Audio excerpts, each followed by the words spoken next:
Quería agradecer por la invitación a todos, a todo el equipo del Congreso, que han sido muy amables en todo lo que es la organización. Contarles también que, bueno, estoy muy contenta de poder participar, ya que, bueno, conozco vuestro país. He estado en el año 2017 dando unas charlas en la Facultad de Psicología de la Universidad, ya les digo cuál era, que me lo anoté como para poder, en la Universidad Internacional del Ecuador, y también estoy dirigiendo una tesis doctoral de una persona de ahí de Ecuador. Así que, bueno, tengo mucho cariño, ¿sí?, por ustedes. Bueno, les cuento que la conferencia que voy a dar ahora va a hablar les voy a comentar acerca de un programa de desarrollo infantil. Vi que las conferencias anteriores justamente estuvieron hablando sobre neurociencias, estuvieron hablando sobre juego, sobre aprendizaje, sobre desarrollo. Así que me parece que de alguna manera, vamos a ver un programa específico de los fundamentos y los resultados de un programa de desarrollo integral temprano para la alfabetización. No va a estar, la conferencia no va a versar tanto en aspectos teóricos, sino más bien en aspectos relacionados con directamente los fundamentos y los resultados, ¿no?, de lo que es la aplicación de un programa. Bueno, yo no sé si comentaron antes, yo soy licenciada en psicología, me dedico específicamente a la psicología educacional y a la psicología del desarrollo, y trabajo en un centro de investigación en la provincia de Buenos Aires, en Argentina. También soy docente. Así que les dejo acá el contacto por si alguno después quiere hacerme alguna consulta en particular. Quiero empezar con una frase de un científico argentino que ha ganado un premio Nobel de Medicina, el doctor César Milstein, que él decía que la ciencia solo cumplirá sus promesas cuando sus beneficios sean realmente compartidos por la gente de todo el mundo y por los pobres del mundo en particular. Así que lo que quiero compartir es que en realidad todos los que nos dedicamos a la ciencia lo que queremos es que esto, lo que hacemos, ¿no es cierto?, llegue a toda la población. Por eso me parece que son muy importantes estas palabras, ¿no?, porque el objetivo es que la ciencia esté al servicio de un país, ¿no? Ahora, de alguna manera, estamos vivenciando todo esto, todos, ¿no?, a través de la pandemia y todo lo relacionado con la vacuna y demás. Bueno, entonces les voy a empezar contándoles, antes de ir directamente a los fundamentos, ¿no es cierto?, del programa. Lo que quiero hacer es contarles la anécdota de una docente. Nosotros, este programa que se llama Queremos Aprender, que ahora yo les voy a estar relatando en términos generales de qué se trata, este programa se está llevando adelante en la provincia de Mendoza, en toda la provincia, en todas las escuelas de nivel inicial, en los jardines de infantes, en el nivel inicial, con niños de 4 o 5 años, y lo que es nosotros lo llamamos, bueno, primer grado, ustedes lo llaman primero de básica, ¿no?, o segundo de básica en realidad. Y cuando finaliza en realidad la capacitación virtual que se hace en el año 2020, el año pasado, con alrededor de 2.000 docentes de toda la provincia de Mendoza, una de las docentes cuenta una experiencia muy rica que tiene que ver con el tema de la interculturalidad, un tema al que me voy a estar refiriendo dentro de un ratito. Ella cuenta que bueno, ustedes saben que las familias son las que están atrás de los chicos, ¿no?, que están estudiando en este momento en sus casas, en el contexto de pandemia. Yo no sé qué está pasando ahora en Ecuador, pero bueno, aquí en Argentina, por ejemplo, casi todo el año pasado estuvieron cerradas las escuelas, se trabajó de manera virtual, salvo los últimos mes y medio, y ahora estamos otra vez confinados y otra vez las escuelas están trabajando de manera virtual. Entonces, en ese contexto, la idea era que las familias también pudieran participar, se pudiera conocer la realidad de todos los chicos. Y esta docente cuenta que en el departamento de Lavalle, que es una zona en donde hay muchas familias o muchos papás incluso que son analfabetos, o papás también que son parte de comunidades de algunos pueblos originarios, como por ejemplo los huarpes. Bueno, con una de las mamás de las familias, esta docente no conseguía tener algún tipo de respuesta. Les había pedido que por favor compartieran algunas experiencias de la casa, alguna cosa que ellos quieran compartir con el resto, y esa mamá lo que había dicho en ese momento es que ella no tenía nada para compartir porque no tenía nada para enseñar. Con lo cual la docente habló con esa mamá, le explicó que todos tenemos cosas para enseñar, todos tenemos cosas para compartir, que no hace falta saber leer y escribir, o que esto no tenía que ver con experiencias, digamos, académicas, sino que tenía que ver con experiencias, con compartir experiencias de raigambre de cada familia, ¿no? Entonces, bueno, a partir de que esa mamá compartió la experiencia de cómo se hace el arroz, de cómo ella cocina y de cómo cuida su huerta, advirtió rápidamente, primero el orgullo, ¿no?, de esta familia y del nene, de que la mamá haya podido compartir las experiencias, las propias experiencias de la familia y de esa comunidad. Y después de eso, estaba totalmente emocionada la docente cuando se hizo la exposición digamos, final, ¿no?, del cierre de la formación, contando cómo esa experiencia había motivado totalmente al niño a participar mucho más de las clases, a estar más contento, a estar feliz, a tener muchas más interacciones lingüísticas con el resto de sus compañeros. Con lo cual hay que volver, digamos, a dar valor, ¿no?, a la diversidad cultural, porque esto también es un factor fundamental para el aprendizaje, ¿no? Así que bueno, me parece algo muy, muy lindo, digamos, y muy emotivo para compartir. A partir de eso cambia la experiencia de aprendizaje de esa familia, de ese niño, y otro hecho importante también es que la mamá cuenta que logró alfabetizarse junto con su hijo.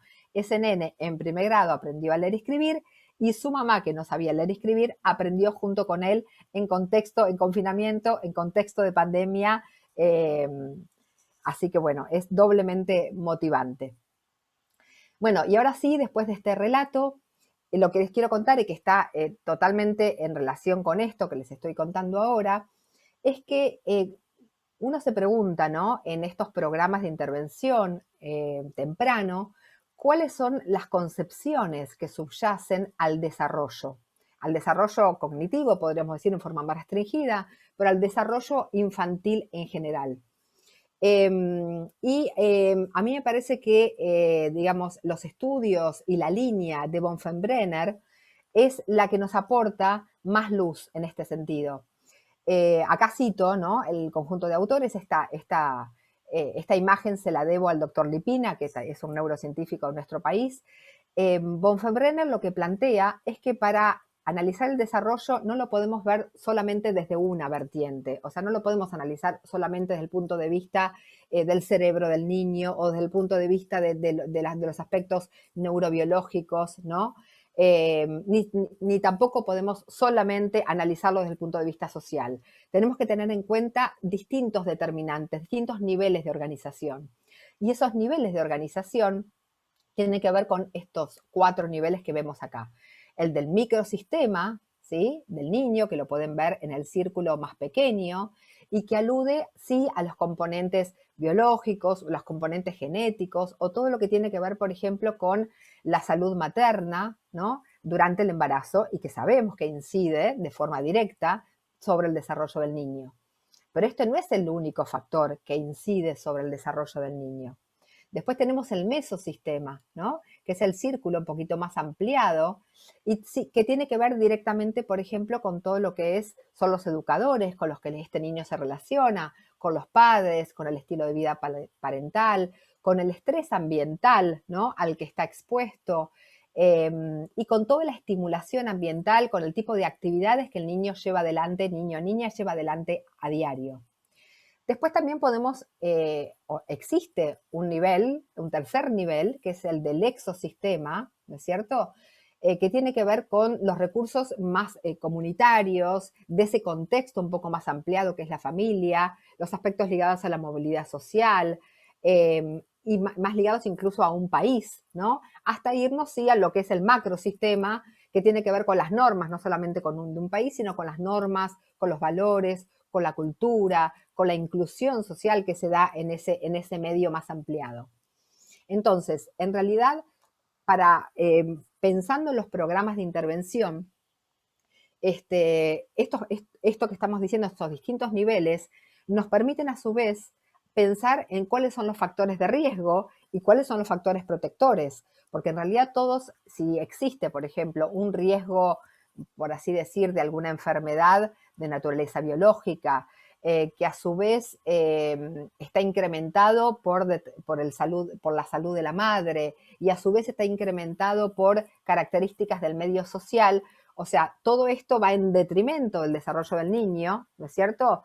En cambio, esto puede ser también visto desde otro punto de vista como un factor acelerador del desarrollo. O sea, si todos los aspectos de salud materna y de desarrollo neurobiológico de ese niño y aspectos de la estimulación ambiental que recibe y del contexto son óptimos, bueno, justamente eso va a terminar siendo un factor protector. O sea, estos mismos aspectos pueden ser factores de riesgo o pueden convertirse en factores protectores.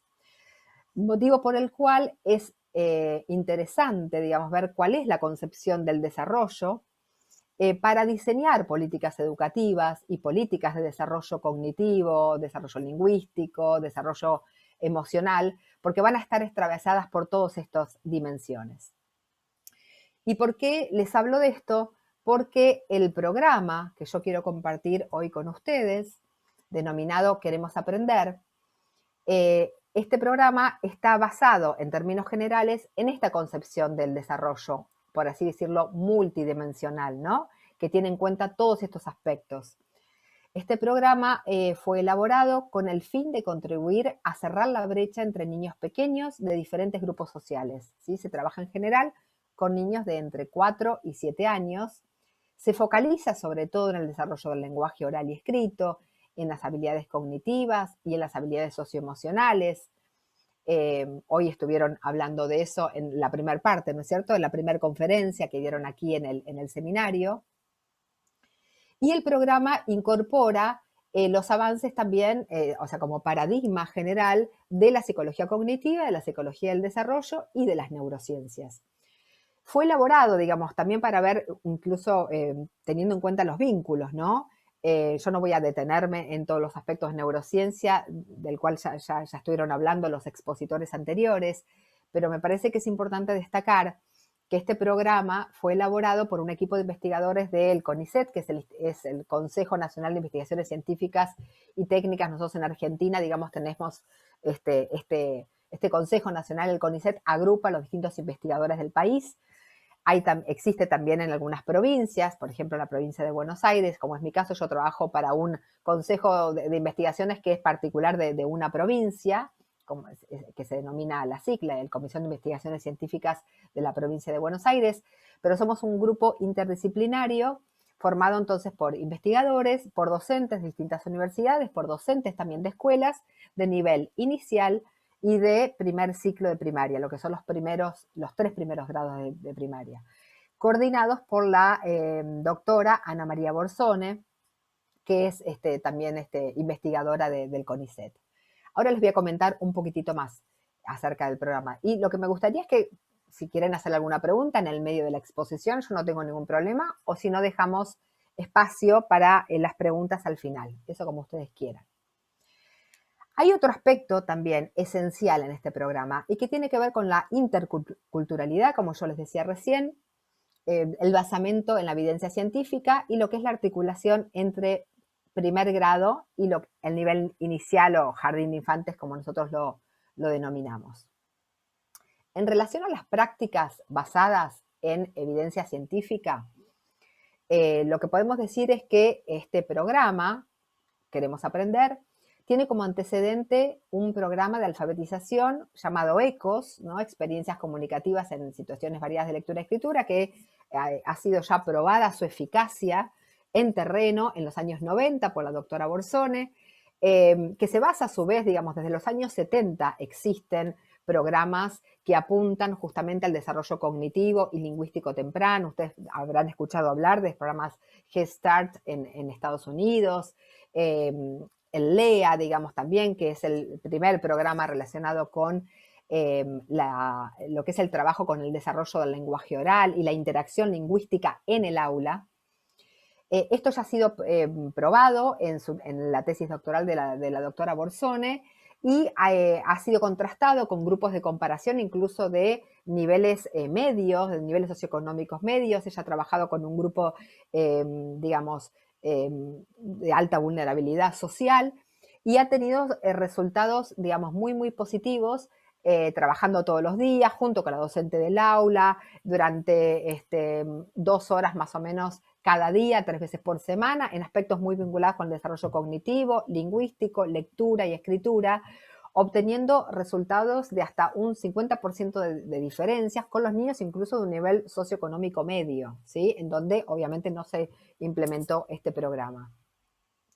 Entonces, lo que han mostrado estas experiencias en general, no solamente esta que yo les estoy relatando, sino todas las experiencias grandes, digamos, llevadas adelante en población en Estados Unidos y en Inglaterra, es que hay necesidad de incrementar el número de actividades. O sea, los programas tienen que ser muy sistemáticos, tener una programación, digamos, de elementos más simples a elementos más complejos, y por otro lado que se tiene que trabajar conjuntamente con los docentes en la mejora de la formación docente, en la mejora del material, o sea que el material sea el mejor material que se les pueda hacer llegar a los niños directamente en las escuelas, ¿no? Proporcionando mucho detalle a los docentes, no solamente del material, sino de cómo emplearlo, para qué emplearlo, cuáles son los fundamentos y cómo deberían llevar adelante.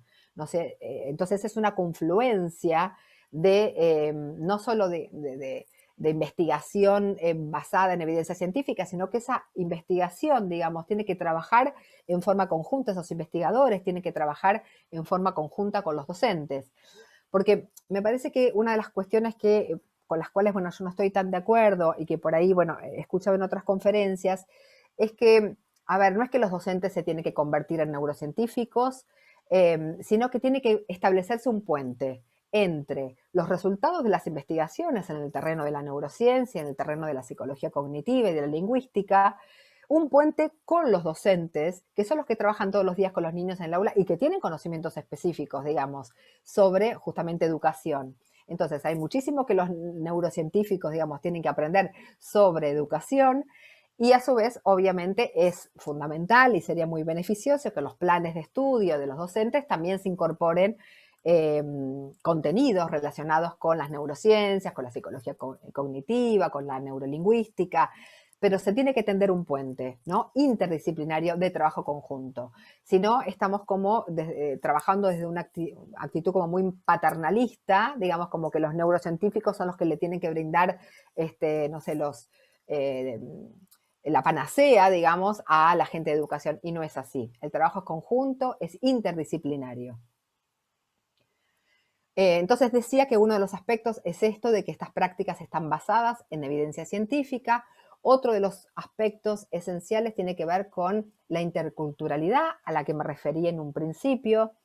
Y el programa del que les estoy hablando es el resultado en realidad de muchos otros trabajos previos que se han llevado adelante por el equipo de investigación liderado por la doctora Ana María Borsone, y que ya habían elaborado previamente lo que se llama material etnográfico, libros interculturales, donde se toman, digamos, los aspectos vinculados a los distintos dialectos. Yo sé que en Ecuador hay muchísima población, ¿no es cierto?, de pueblos originarios, en donde se hablan también distintos dialectos, y en estos libros que yo les digo, aparecen las voces reales de los niños, por ejemplo, de Córdoba o del norte de nuestro país, de Salta, de Jujuy, donde se hablan otros dialectos, y estos dialectos se incorporan a los libros para que los niños cuando los vean se sientan identificados, sientan que están hablando de ellos, de sus costumbres, de sus valores, ¿no? Y no se elaboran los materiales desde una perspectiva etnocéntrica de la capital o del centro del país.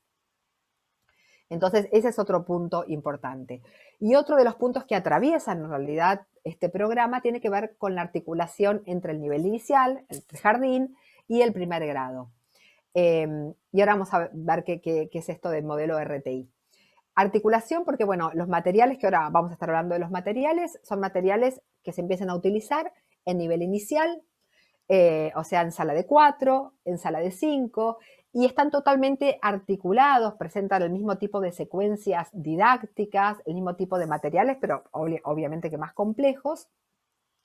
Luego, en primer año, lo que sería para ustedes segundo de básica, ¿no? Y que para nosotros es primer año de primaria, cuando los chicos tienen de 6 a 7 años.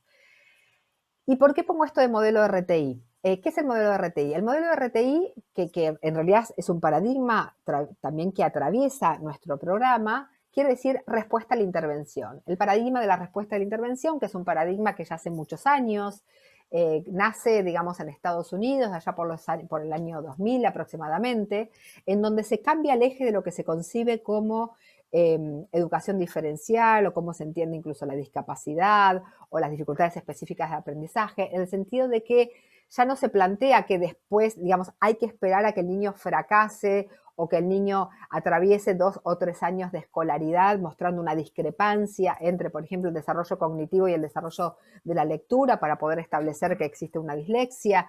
No, lo que se plantea es que en realidad primero nos tenemos que asegurar que todos los niños, en lo que se ve acá como el triángulo, como el nivel 1, que todos los niños reciban una enseñanza sistemática basada en evidencia científica, una enseñanza que va de elementos más simples a elementos más complejos, pero como les digo, que sea sistemática, que los docentes estén formados, porque si no muchas veces se termina diciendo que un niño tiene dificultades cuando en realidad lo que pasa es que no ha aprendido o que no ha recibido la enseñanza adecuada. Lo que faltó ahí es enseñanza, no hay una dificultad, ¿sí? Neurobiológica o dificultad específica. Entonces, primero tendríamos que asegurarnos de que los niños recibieron una enseñanza adecuada. Luego de que esto sucede en los primeros años de la escolaridad, sala de 5, ¿no? Nivel inicial, primer grado, segundo grado, esto generalmente cuando es así, digamos el 85% de los alumnos en general tienen buenos resultados. Entonces, recién después de esto, por eso se llama respuesta a la intervención, recién después de que nos aseguramos de que recibieron esa enseñanza adecuada, podríamos pensar entonces que tal vez algunos niños sí necesiten intervenciones en pequeños grupos, en un nivel 2, solo con algunos alumnos, de una manera más focalizada, ¿no? O aquellos que en donde esto no alcance, sí necesiten intervenciones intensivas, tal vez pensando en un marco más de una educación especial. Por eso se llama respuesta a la intervención, porque primero nos tenemos que asegurar una intervención adecuada y recién después de que nos aseguramos de que esta intervención no ha sido adecuada, podemos llegar a pensar en que puede haber alguna dificultad, pero no al revés. No sé si esto queda claro. Y bueno, entonces, con este programa nosotros estamos aportando a que esa enseñanza sea la enseñanza adecuada, brindar los elementos necesarios desde el punto de vista del desarrollo cognitivo, lingüístico, para que la enseñanza sea la adecuada. Y ahora sí, ¿cuál es el marco general y cuáles son las dimensiones de este programa?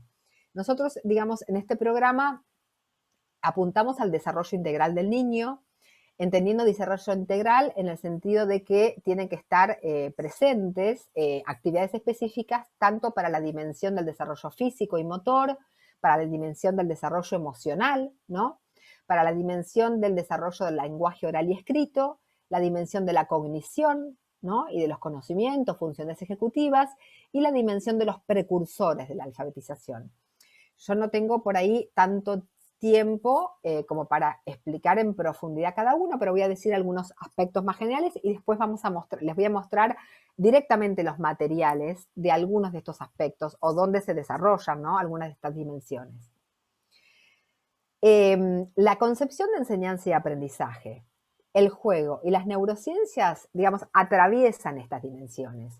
O sea, nosotros entendemos la enseñanza y el aprendizaje desde una perspectiva sociocultural, ¿no? Acá vienen algunos de los autores como Brunner, Bárbara Rogoff, Vygotsky, Berge. O sea, esa es la concepción del aprendizaje y de la enseñanza que atraviesa todo el programa. Por otro lado, sabemos que es esencial, sobre todo, y esto ya se refirió creo el expositor anterior, el anteúltimo, estuvo hablando del juego, ¿no? Sabemos que el juego es esencial para aprender, el juego es esencial y a través del juego es que sobre todo los niños pequeños aprenden, por lo cual la mayor parte de las actividades que nosotros diseñamos tienen que ver con un formato lúdico. Acá tienen más los autores. Y por otro lado, bueno, las neurociencias, ¿por qué? Porque, bueno, los autores del programa, la mayoría somos investigadores y entendemos que las neurociencias, los resultados de los estudios neurocientíficos han aportado mucha luz sobre estos aspectos del desarrollo, sobre todas estas dimensiones, y que justamente dan lugar para cuáles son los puntos fundamentales, por ejemplo, que tendríamos que tener en cuenta para la enseñanza de la lectura, ¿no? Como por ejemplo las investigaciones de Stanislav Dehaene o de Goswami, ¿no? Que puntualmente en estos momentos, por ejemplo, se sabe que hay factores que se podría llegar a detectar niños muy pequeñitos, por ejemplo, de 2 o 3 años, en riesgo, por ejemplo, de tener dislexia, que esto no quiere decir que uno pueda asegurar que esto va a suceder, ¿no? Pero que sabemos por estudios que se hacen a nivel neurocientífico en cuanto a cómo se procesan determinados elementos fonológicos en los niños muy pequeñitos. Entonces, ¿esto qué es lo que nos aporta luego para poder aplicar en el aula? Bueno, nos da cuenta de que tenemos que estimular, por ejemplo, la conciencia fonológica para todos los niños, ¿no? Porque esta es la vía de entrada y es uno de los predictores, ¿no es cierto?, más potentes de la lengua escrita. Pero por otro lado también porque sabemos que si lo estamos haciendo, esto va a redundar en beneficios para todos los niños, no solo en aquellos que tengan riesgo de tener algún tipo de dificultad específica, sino a todos los niños en general. Por lo tanto, las neurociencias nos brindan a través de sus estudios pistas, pero después hay que diseñar las actividades pedagógicas, ¿no? Hay que diseñarlo en términos didácticos. Esto no tiene, como decía antes, una aplicación directa en el aula si es que no nos sentamos con los educadores para diseñar esas actividades. Entonces decía, dimensión del desarrollo físico, entonces hay un montón de actividades que tienen que ver con el trabajo con la motricidad y que involucran también al todo el cuerpo y cuidados de la salud. Hay actividades específicas que involucran lo que es el reconocimiento y la regulación de las emociones, ¿no? Reconocimiento de las propias emociones, reconocimiento de las emociones de los compañeros y luego la autorregulación emocional. Desde la dimensión del desarrollo del lenguaje oral, bueno, la verdad que la característica justamente de este programa es que se trabaja desde el inicio con situaciones, por eso trabajamos desde el nivel inicial, ¿no? Aunque no estemos trabajando en forma directa con la lengua escrita o con los textos, o sea, que los niños no lean ellos los textos, sino que lo leen el docente, el eje de esa enseñanza y el aprendizaje es el desarrollo lingüístico y la interacción lingüística entre el docente y el alumno. Por eso, la verdad que este contexto es muy difícil de trabajar en el lenguaje oral y la lengua escrita porque requiere de una interacción lingüística y de una interacción entre docente y alumno muy cotidiana, muy sistemática, que a veces, sobre todo en los contextos donde no hay tanta conectividad, se hace muy difícil, ¿no? Porque si el docente tiene que mandar, por ejemplo, ahora actividades, ahora está pasando, por ejemplo, en Argentina por WhatsApp, porque no todos tienen este tipo de conexión que tenemos nosotros, ¿no? De manera sincrónica. Bueno, entonces la interacción lingüística se hace muy complicada y por lo tanto no es lo mismo que la presencialidad, ¿no?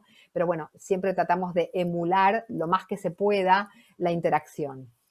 Y la dimensión de la cognición y de los conocimientos, ¿no? Que tiene que ver con el desarrollo de habilidades cognitivas básicas como la memoria, la atención, después les voy a dar ejemplos, ¿no? Las funciones ejecutivas que sabemos que son tan importantes y que atraviesan el éxito académico. O sea, hay muchísimas investigaciones, sobre todo de Adele Diamond, bueno, que están basadas, ¿no? En estudios de Alloway, de Meltzer, por ejemplo, que dan cuenta de que los niños que tienen desarrollo más alto de la memoria operativa, de la atención, de la planificación, del control inhibitorio, son los que en general tienen un éxito académico. O sea, estas funciones ejecutivas predicen, por así decir, el desarrollo académico de los niños.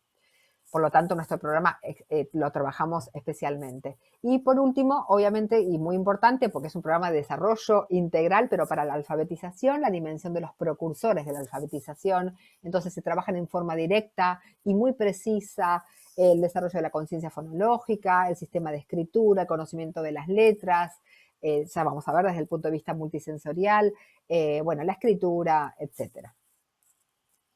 ¿Cuáles son los materiales? Nosotros para trabajar en forma directa con los niños disponemos de materiales que en este momento los estamos desarrollando para que se puedan llevar adelante de manera virtual, pero son libros físicos que se denomina Ciclos, que sus amigos exploran el mundo 1 y 2.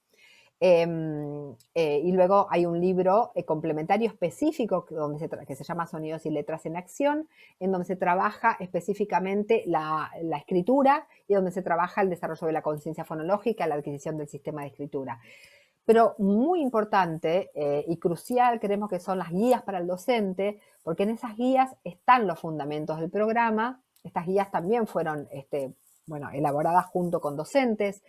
Y además de los fundamentos, están las sugerencias específicas para desarrollar cada una de las actividades, ¿no? Está el detalle de cómo llevar adelante cada una de esas actividades. Sin esta guía, digamos, es muy difícil aplicar el programa, porque nosotros lo que pretendemos, como yo decía al principio, es que los docentes se apropien de los fundamentos teóricos. No son recetas para llevar adelante, sino que necesitamos que los docentes se apropien de los fundamentos y se apropien y a su vez puedan, por supuesto, desarrollar otras actividades, ¿no? Que estén alineadas con este programa.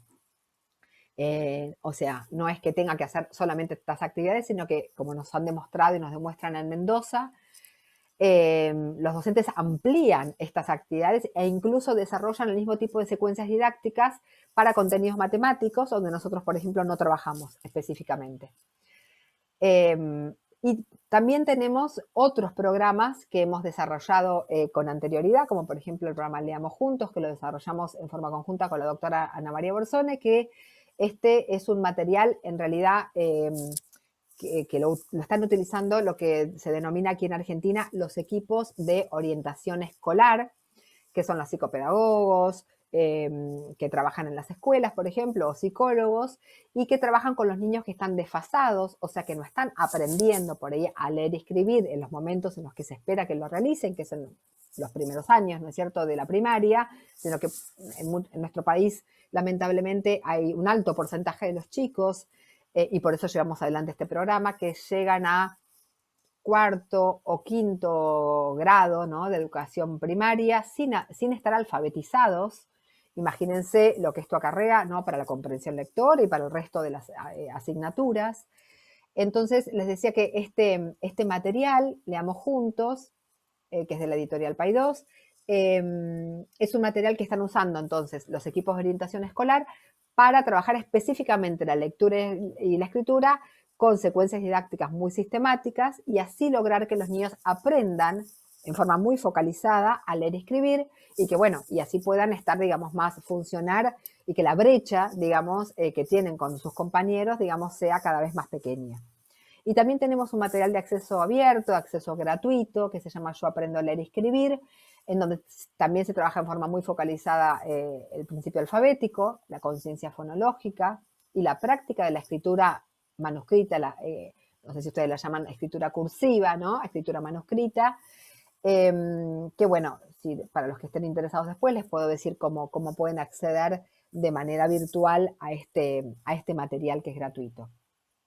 Estos son los materiales. Ahora, ¿cuál es el marco? Estoy mirando la hora. Vamos bien.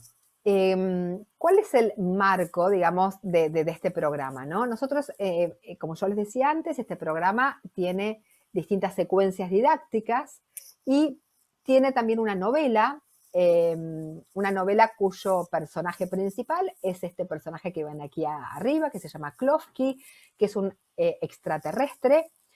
Klofki, como ven acá, se le rompe, se le avería su nave espacial y cae en una salita, en un jardín de infantes, en el nivel inicial, conoce a los niños y ahí empieza a interactuar con los niños y como no habla el mismo lenguaje que todos los niños, los chicos tienen como función, tienen como meta enseñarle a hablar. Y esto es una excusa, digamos, ¿no?, para hacer un montón de actividades que tienen que ver con el desarrollo metalingüístico, de la conciencia fonológica, para enseñarle a Klofki a hablar el mismo lenguaje. Por otro lado, Klofki va conociendo todo el país y va viviendo muchas aventuras y a lo largo de los dos materiales, ¿no?, Klofki 1 y Klofki 2, y la novela le va otorgando entonces cohesión, ¿no?, a los diálogos entre los distintos personajes que aparecen muchos personajes, y este personaje principal, Klofki, tiene otra característica, y es que va cambiando de color. En este momento es rojo, fíjense que acá tiene la cara violeta cuando está asustado, cuando está feliz tiene la cara amarilla, bueno, va cambiando de color según su estado emocional. Esto también lo hemos diseñado para que los niños, también como una excusa, digamos, para poder pensar sobre los estados emocionales, ¿no? Y así deducir también cómo se siente Klofki, y a partir de eso se diseñan un montón de actividades relacionadas con el fortalecimiento y con el desarrollo de las habilidades socioemocionales. estas aventuras, ¿sí? Por ejemplo, acá fíjense que Klofsky tiene aventuras alrededor en el mar, por ejemplo, está intentando salvar a los pingüinos que están empetrolados o a otros animales del mar. En ese sentido, también, entonces, trabajamos algunos aspectos, por ejemplo, de la conciencia ambiental, a través de los capítulos de Klofsky. Cada 3 secuencias didácticas hay un capítulo, tenemos 15 capítulos en el libro 1 y otros 16 capítulos en el libro 2, y también trabajamos a través de esta novela las habilidades, como les decía recién, socioemocionales, ¿no? Por ejemplo, a partir de cómo está Klofsky y cómo va cambiando su estado emocional, les proponemos a los chicos distintas actividades donde tienen que reconocer, ¿no? En estas caritas, por ejemplo, cómo están, cómo se sienten en los nenes, o establecer, por ejemplo, pautas para la convivencia, ¿no? Porque hablamos de habilidades emocionales y sociales para la convivencia en el aula, etcétera, ¿no? Es decir, los distintos aspectos, como yo hacía referencia al principio, de las distintas dimensiones, ¿no? Del desarrollo infantil. Entonces, yo les decía, en estas secciones, los distintos apartados o secciones, trabajamos todas las dimensiones. Acá les hago un poco una síntesis, ¿no? Porque en Argentina, y también creo que ha pasado en Ecuador, se han cambiado la currícula escolar. Lo que trata de hacer es que a lo largo de la primaria y a lo largo de la secundaria se trabajen, ¿no? Todos los niños puedan desarrollar distintas competencias, ¿no? O capacidades, que son estas que vemos acá, ¿no? La capacidad, por ejemplo, de resolución de problemas, de comunicación, que los niños aprendan a aprender, ¿no es cierto? Que esto tiene que ver con los aspectos más metacognitivos, el trabajo con los otros, el trabajo en equipo, las competencias digitales y la creatividad, el pensamiento crítico. Estas serían competencias que atraviesan a toda la escolaridad. Ahora bien, para poder llevar adelante y para poder desarrollar estas competencias, también tenemos que trabajar estos procesos que vimos antes, ¿no? Estos procesos lingüísticos, estos procesos cognitivos. No se trabajan en el vacío estas competencias. Entonces nosotros acá lo que hicimos fue más o menos como ordenar todos los aspectos que tienen que ver con el desarrollo, por ejemplo, lingüístico y cognitivo, que nosotros lo presentamos, por ejemplo, en Klofsky, en este material, en el apartado que se llama Nuevas Palabras y Nuevos Mundos, o Compartimos, Historias para Contar, ¿no? Que ahora les voy a mostrar ejemplos, tienen que ver con el desarrollo del pensamiento crítico, ¿no? En el diario mural, en tiempo de crear, en cantar, recitar y adivinar, que son distintos momentos, ¿no? Del libro, estamos también trabajando la creatividad y estamos trabajando la innovación. Cuando hablamos de diario mural, que es el momento en el que los niños se relacionan, por ejemplo, con la docente y a partir de las experiencias que van contando tienen que escribir un diario mural, ¿no? O tienen que contar sus propias historias, como yo les contaba antes, ¿no? De esta docente que le pedía a la mamá también que cuente historias relacionadas con la vida cotidiana. Bueno, esto tiene que ver también con el trabajo con los otros, con el compromiso, con la responsabilidad. Bueno, y así, entonces, todas las áreas, ¿no? Todas las secciones del programa también, digamos, atraviesan y de alguna manera están apuntando a desarrollar estas habilidades, estas capacidades que les decía que atraviesan toda la escolaridad primaria y secundaria. Vamos a dar algunos ejemplos, ¿no? Si nosotros estamos pensando en hablar y escuchar, ¿no? En el desarrollo de las habilidades más lingüísticas y el lenguaje, que es de donde partimos para luego trabajar la lengua escrita, entonces en ese sentido, a ver si alguien puso algo en el chat. Perdón. En ese sentido, por ejemplo, en Compartimos, que es un apartado que yo les decía que es uno de los principales, la maestra tiene que relatar, por ejemplo, en este caso relata la experiencia de una nena que se llama Aimé, que es una nena mapuche, ¿no es cierto? Los mapuches están ese grupo aborigen que está en el sur, en la Patagonia, nuestro país. Entonces, bueno, acá cuenta la experiencia de Aimé, que dice que se despatarró en el hielo, que venía caminando por un lugar cuando vio unas huellas de un amigo, que se sacó las alpargatas, que lo quiso alcanzar y que se resbaló y que terminó en el suelo, ¿no? Y que llegó a la escuela toda mojada. Entonces acá, por ejemplo, aparece otra nena hablando, ¿no? En un dialecto y aquí Klofsky, de alguna manera, lo que hace es traducir, porque Klofsky además tiene la característica de entender todas las lenguas, Entonces acá lo que dice, le traduce a los nenes lo que está diciendo la nena mapuche, ¿no? Sí, cuidado con el hielo es muy peligroso, ¿no? Entonces, a partir de este relato de historias, sí, la docente invita a los chicos a que ellos cuenten experiencias personales y después que terminan de contar las experiencias personales, se escribe en el diario mural. O sea, se establece un vínculo entre la lengua oral y la lengua escrita, ¿no? Aunque sabemos, digamos, que el formato, ¿no?, del lenguaje oral es diferente, ¿no es cierto?, a la lengua escrita, a las características de la lengua escrita, pero hay que empezar a establecer esos puentes entre el lenguaje oral y la lengua escrita, lo que implica la reflexión metalingüística, con qué empieza esta palabra, con qué letra, y los chicos ven cómo aquello que ellos dicen está o se puede ver escrito, por ejemplo, en el diario mural. O también hay otros aportados del programa donde se trabaja con historietas, ¿no es cierto? Y acá los niños ven imágenes y en parejas tienen que relatar, ellos tienen que inventar esta historia basándose, no inventar, sino relatar lo que ven en estas imágenes, que es una secuencia que tiene que ser totalmente, cuando la relaten, ¿no?, lo más coherente y cohesiva posible. Y todo el tiempo se requiere una intervención muy fuerte por parte del docente, ¿no?, para andamiar estas historias. Porque como ustedes saben, aquellos que son docentes o trabajan con niños pequeños, digamos, cuando uno le pide a un niño que renarre una historia escrita o una experiencia personal, por ahí, bueno, los elementos aparecen como desvinculados o dan por supuesto, ¿no?, hablando de teoría de la mente, como comentaba la docente de Málaga, dan por supuesto, por ejemplo, que uno ya conoce a las personas de su familia y no explicitan de quién están hablando, ¿no? Por ejemplo, no se ponen en el lugar del otro. Entonces, todo esto tiene que ser muy andamiado por los docentes, ¿no es cierto?, para que todos los niños puedan comprender los relatos de cada uno. Bien, entonces, vamos a seguir hablando. Entonces, esto que vimos recién tiene que ver con el lenguaje oral, tiene que ver con la lengua escrita. No te la disculpe, pero ya tenemos el tiempo. Ay, no, déjenme por favor seguir 5 minutitos más para cerrar, ¿puede ser? ¿Sí? En cuanto a los precursores de la alfabetización, algo muy importante, les voy a mostrar ahora un videíto porque se trabaja la escritura, el sistema de escritura y el lenguaje escrito. Quiero que vean esto, ¿sí? A ver, voy a compartir audio. Perdón, ahí está. A ver si...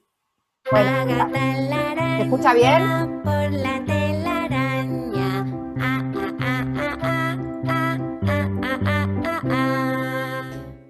En cada canción lo que sucede es que aislamos el sonido. ¿Se escucha bien? Presentado. A la vez presentamos la tarjeta, ven que hay un gesto que acompaña a cada canción.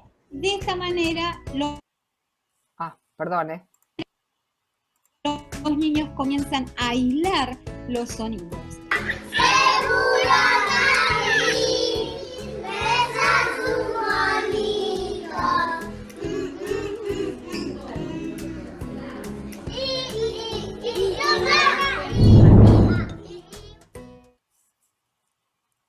Ahí me están diciendo, sí que se escucha bien. Bueno, perfecto. Déjenme seguir, por favor, 2 minutitos más porque por ahí no alcancé a desarrollar algunas cosas importantes.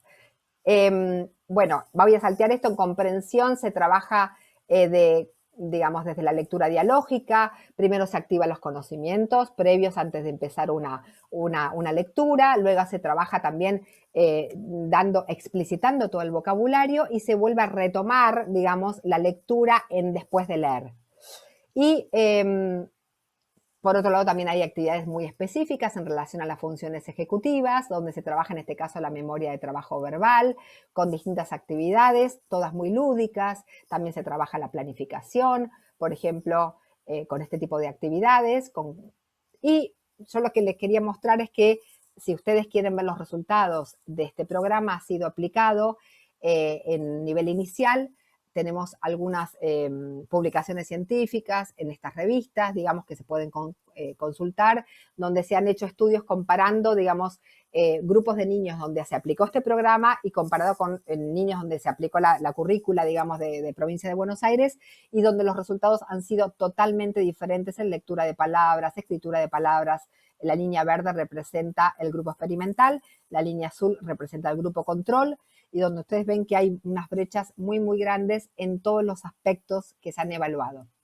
Por último, decirles que esta experiencia que yo les comenté al principio, que se lleva adelante en la provincia de Mendoza, que es una provincia muy grande de nuestro país, en donde ya han, desde el año 2017 que se está aplicando este programa, donde ya han pasado 90.000 niños, ¿sí?, utilizando este programa, y se han capacitado muchísimos docentes, creo que son alrededor de 4.000 o 5.000 docentes, donde se han hecho evaluaciones también en terreno y evaluaciones de cómo los docentes ven que se han modificado sus estrategias en el aula. Y donde comentan, fíjense que notablemente han modificado la manera en la que trabajan el vocabulario, ¿no? Lo azul es lo que ellos dicen que lo ha modificado notablemente, conciencia fonológica, la comprensión lectora, el discurso, y se han resignificado las rutinas, ¿no?, y las situaciones de aprendizaje, utilizando sobre todo, por ejemplo, el momento de compartimos, o el momento de juego, o el momento de reflexión metacognitiva, que es el último momento del programa, el que aprendemos, todo lo que tenga que ver con canciones y desarrollo de conciencia fonológica son los aspectos que destacan. En pandemia se ha hecho hasta un programa de televisión, fíjense acá el títere, exclusivo con Klofki, que ustedes también lo pueden ver acá, está en la televisión pública, digamos, de Mendoza, y donde pueden ver todos los capítulos. Y por último, contarles, y acá les prometo que ya cierro, que estamos desarrollando en este momento los libros en formato digital, o sea que los niños van a tener a disposición los libros que les mostré recién, ¿no? Donde hay una voz que les lee los textos, donde van haciendo las actividades también en forma digital, y una aplicación que se llama Klofkina Lee, que también, digamos, va a tener como personaje en realidad a Klofki, a la prima de Klofki, que es esta. El juego tiene como... Y que es una mujer, y que, bueno, los chicos lo van a poder van a poder también practicar la lectura a través de una aplicación. Entonces, les quiero agradecer, perdón por el tiempo que me estoy pasando. Vuelvo a lo que les había comentado al principio de Bonfenbrenner. Se necesita toda una sociedad. Listo, doctora. Para educar a un niño. Y este es el equipo que ha participado y que participa del programa Queremos Aprender. Acá les dejo los datos. Muchas gracias para poder contactarse con nosotros. Ya. Tenemos una pregunta de las estudiantes de desarrollo infantil que dice, la primera pregunta dice, ¿cómo hacer para que haya motivación lingüística en el aula cuando los alumnos no todos les gusta participar?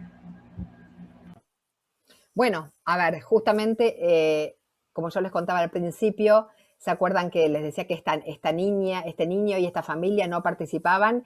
Y era porque seguramente se sentían excluidos, porque no podían llevar adelante o no podían, o sentían que no se estaba valorando tal vez la propia experiencia, los valores de esa familia, lo que esa familia podía compartir.